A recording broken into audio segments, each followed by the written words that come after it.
አድራሻውን ፈልጌ እሄዳለሁ። ለማግኘት እሞክራለሁ። ያለውን ነገር ያው አድራሻው ለኛ ተቆምላለች። ኧረ ምን ችግር አለው? እንኳን እንደዚህ ብለኝ አይደለም ሰናል አይደል እንዴ? እንዴ ብዬ ነው ማመጣት? እኔ ምን ሌላ ወርቅ ሜልሳ ተመልሼ እኔ ቤት ውስጥ ማመጣት? አቶ ኤፍሬም ቤት ውስጥ እኮ ነው ያለሁት አይደል እንዴ? ምን ብዬ ነው ልጇን የቀማ ሰውዬ፣ እንደዛ በሰራተኞቹ ያስደበደበ ሰውዬ እንዴት ብዬ ነው ቤት ይዤ የምገባው? ልጆቼንስ ከኤፍሬም ልጅ እንዲኖራት በጣም ጉጉት ላይ ብቻ ነው። የሁላ ነገር ለምንድን ነው ሀሳቡ እየተቀየረ? እኔ እኮ ግራ የሚገባኝ እኮ ጨነቀኝ ነገር ምን ይሄ ነው ገባካ? አሁን አንተ ቅድም የነገርከኝ ነገሮች ነው አሁን የመጡብኝ። ኤልሳ ኤፍሬም እንደምታውቀው አባቷ እንደዛ ያደረገባት። አሰላሙ አለይኩም ወራህመቱላሂ ወበረካቱን። ውድና የተከበራችሁ ውድ ቤተሰቦቼ እንዴት ናችሁልኝ? እኔ ያለሁኝ አልሐምዱሊላህ። እንደውም ክርስቲያን ወገኖቼ ሰላም ብያለሁ። ሁላችሁ ባላችሁበት ሰላማችሁ ይብዛልኝ። እነሆ ዛሬ በአዲስ ነገር መጥቻለሁ። ለቤት አዲስ ከሆናችሁ ላይክ፣ ሼር፣ ሰብስክራይብ ያደረጋችሁ አበረታቱኝ። ውድ ቤተሰቦቼ በጣም ጠፋ ያልኩኝ ነው። ነባር ቤተሰቦቼን ደግሞ በሼር አበረታቱኝ። ምንም የምትጎዱን ነገር የለም። እነሆ ትናንት እንዳያችሁት ኤልሳ ከቤት ጠፍታለች። ያለችበት አልታወቀም። ጫካ ሄዳለች። ጫካ ሂጄ ተመላልሼ ነው ማያት። ስለዚህ ድረሱላት። አቶ ኤፍሬምን ልጇ ቀምተዋት ጫካ ውስጡ ጥለዋታል። ስለዚህ ሁላችንም እንድረስላት። ራሷም እንኳን ደውላ እባካችሁ ድረሱልኝ፣ ምበላው ምጠጣው አጥቼ ያለሁ ማንም ከጎን የለም ብላ የስልክ ጥሪ አስተላልፋለች ብላ ነበረ ጎረቤቷ። ብዙ ያልተሰሙ ሚስጥሮችን የወጡ ነው። ኤልሳ መጀመሪያ ጊዜ አቶ ኤፍሬምን አታለዋት፣ እኔ ባልሽ ነኝ፣ ከልዑል ራቂ፣ የአባትሽን ንብረት ሙሉ በሙሉ እመልሳለሁ፣ ብቻ አንቺ እኔ ለማግባት ብቻ ፈቃደኛ ሁኚ ብሏት አታለዋት ነው በእጅ ያስገባት የነበረው። ከዛ በኋላ እርግዝናዋ በጣም የታወቀ ሲመጣ ጊዜ በጣም እንደሚያሰቃያት እሷም የአባቴ ንብረት መልስለት፣ አባቴ ስራ ይጀምር፣ ካለበት ችግር ልዑል አውጥቶታል፣ እኔ አሁን ከልዑል ርቄ ወደ አንተ መጥቻለሁ፣ ስለዚህ ያለው ንብረቱ እያንዳንዱ ነገር መልስ በምትለው ሰዓት የምን ንብረት ነው? የምን አባትሽ ነው? ምን ልታረጊ ነው? ወደሽ ፈቅደሽ ነው የመጣሽው እኔ ጋ፣ ሳትወጂ በግድሽን መኖር ትችያለሽ። ምንም አይነት የአባትሽ ንብረት መመልሰው ነገር የለም። እኔ በዛ ሰዓት ልዑልን እልህ ውስጥ ስላስገባኝ ንብረቴ በሙሉ ስላባከነብኝ፣ ማለት አባከነ ስላችሁ ሚስጥሩ በሙሉ ልዑል አውጥቶታል። በየቦታው ያለው ነገር እንዲዘጋ ተደርገዋል። በየቦታ የሚሰሩ ድርጊቶች በሙሉ ሕግ አሳልፎ ሰጥተዋል። ያ ነገር አናዶት ነው እሱ ኤልሳን የቀማተ ነበረው። ማለት ኤልሳን ወደ እሱ በሱ እጅ ሲያስገባት ልዑልን የሚጎዳ እኮ ነው የመሰለው ነበረው። ልዑል ምንም አልሆነም። እሷን በዛ ሰዓት ብለዋት ነበረ፣ ልዑልን ተይ፣ አውቁ ነው፣ ሸውዶሽ ነው፣ ይሄ ሰውየው አይሆንሽም፣ ተይ ተመለሺ፣ እኔን አታግቢኝ፣ ችግር የለውም። ነገር ግን የአባትሽ ጠላት፣ አባትሽ መንገድ ላይ የጣለ፣ አባትሽ ገጠር ወስዶ የጣለ፣ ለአባትሽ ንብረት የቀማ በሙሉ እንዴት ነው አንቺ የትዳር አጋርሽ የምታረጊው? ተይ፣ ዋጋ ያስከፍልሻል፣ ከዚህ ህይወት ውጪ ሲላት ጊዜ እሷ በምንም ተአምር እኔ ከዚህ ህይወት ላይ አልወጣም፣ በጣም ነው የሚያፈቅረኝ፣ በጣም ነው የሚወደኝ ነው ያለችው ነበረው። ያ ነገር ለካ የቆየች ነው የገባት። ጎረቤቷ ምናለች? እንዴት አድርጌ ይሄ ልጅ ላስወጣው? እንዴት የጠላቴ ልጅ አረገዝኩኝ? እንዴት የአባቴ ጠላት ልጅ አረገዝኩኝ? እናቴ የት እንደሄደች አላውቅም። እናቴ እብድ የሆነችው ከቤት የወጣችው ንብረታችን በሙሉ እንዳለ ብትትን ያለው አባታችን እንደዚህ በሽተኛ እንዲሆን ያደረገው አቶ ኤፍሬም ነው። እኔ ምን ሁኜ ነው? ምን ነክቶኝ ነው ከሱ ጋር ልጅ ያረገዝኩኝ? እንዴት ነው ከሱ ጋር የፍቅር ግንኙነት የጀመርኩት? አሁን ልጁ ምን ላድርገው? በጣም በየጊዜ ታለቅስ ነበራለች። በየጊዜ የቆየ ነው የገባት። በዛ ሰዓት አባቷ ተይ ብሎ ለምነዋት ነበር፣ ግን አልሆነም። ያው ዛሬ ሚስጥር በሙሉ የወጣ ነው። ልጁ ተረግዞ ሲወለድ ድረስ ሁሌ ታለቅስ ነበረ ነው ያለች። ሁሌ አንድ ቀን ደስተኛ ሆና ውላ አታቅማለች። ሁሌ ነው የምታለቅሰው፣ ሁሌ። ያው በመጨረሻ የራሱ የአቶ ኤፍሬም ሰዎች ደብድቦ አሰቃይተው ደም በደም አድርገው ምንም አይነት ስራ እንዳሰራ በሽተኛ አድርገዋት ነው ልጇ ቀምተዋት ከቤት እንድትወጣ የተደረገችው። አሁን በዛ ቤት ላይ ምንም አይነት ኃላፊነት የላትም።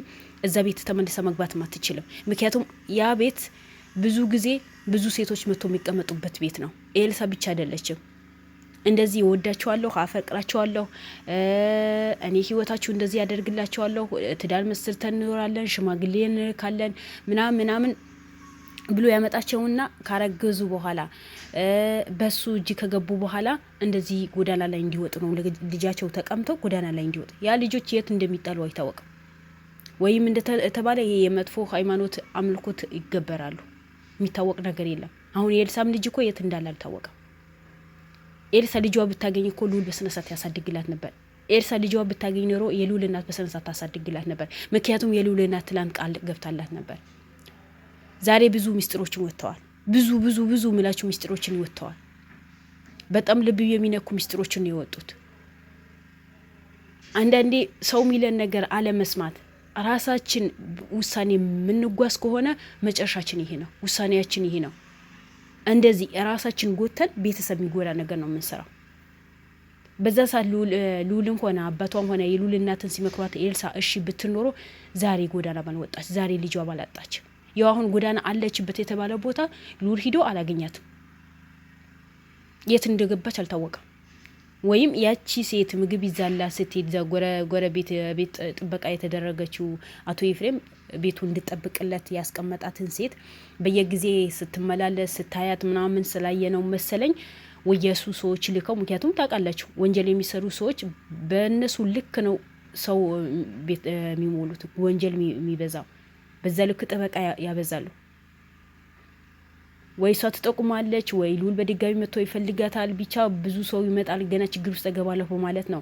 ወይ አሁንም ኤልሳ ካለችበት ካለችበት ከተባለ ቦታ አንስቶ ወይ ሌላ ቦታ አግቷት ይሆናል። አይታወቅም እኮ ምክንያቱም የኤፍሬም መጥፎ እንደሆነና በሰው ላይ በጣም እንደሚጨክም ጠንቀን እናውቃለን።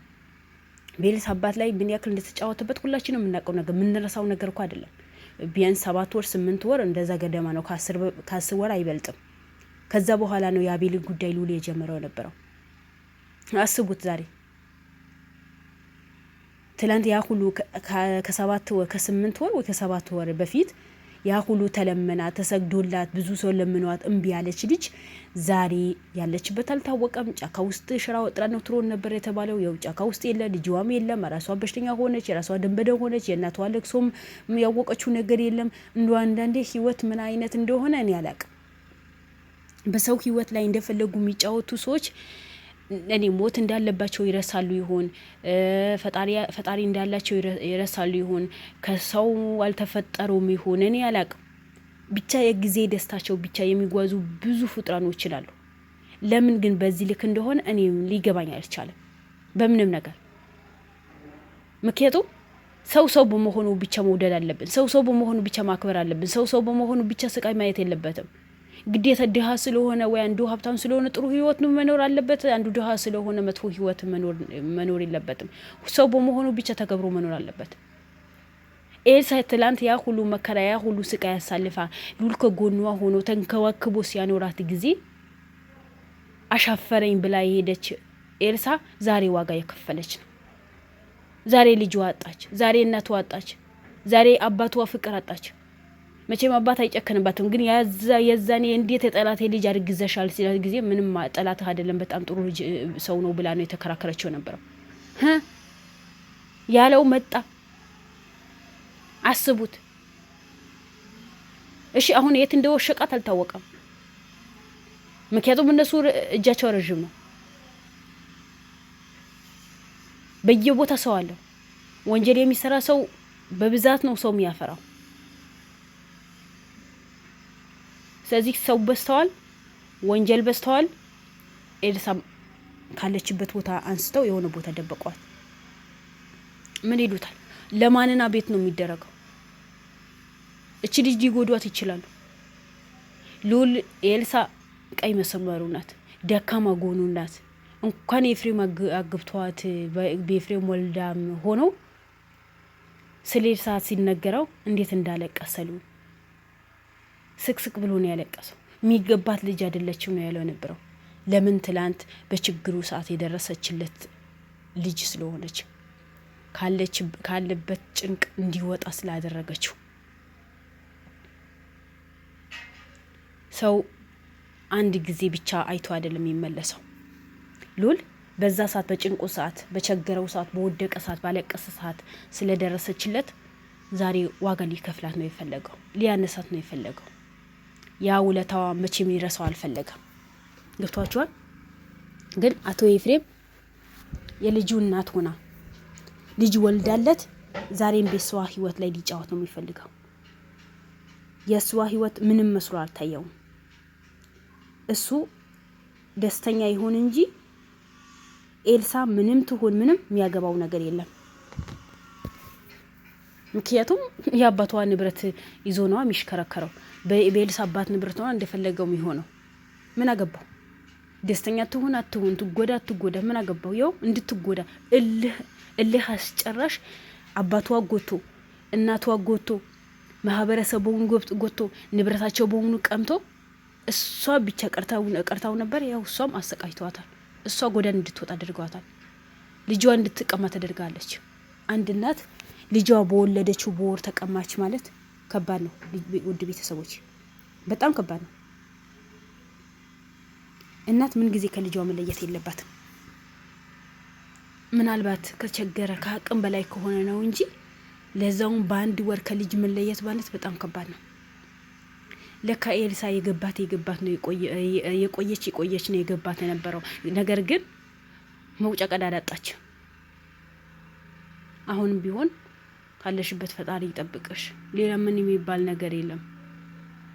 እኔ እዛ ጎዳና ላይ ሽራ ውስጥ ጫካ ውስጥ አለች ከተባለች በኋላ ሉላን ስተዋት ያው ሐኪም ቤት ወስቶ በጣም ተደብድባለች ተብለዋል። በጣም ተጎታለች ተብለዋል። ሐኪም ቤት ወስቶ ቦታ ያደርጋታል ብዬ ተስፋ ነበረኝ። ግን በቦታው አልተገኘችም ሲባል በጣም ነው የከፋኝ። ማለት ምን እንደሚሆን አይታወቅም። ምን ውስጥ እንዳስገቧት አይታወቅም። አሁንም ቢሆን ሉል ሁላችሁም ተደራጅታችሁ እናንተ ማሻላ ብዙ ናችሁ፣ ብዙ ክረሞች ናችሁ። በየቦታው በየፊናችሁ ተበታትናችሁ ኤልሳ ካለችበት ጭንቅና ካለችበት ቦታ እንደምንም ማፈላለግ ያለባችሁ።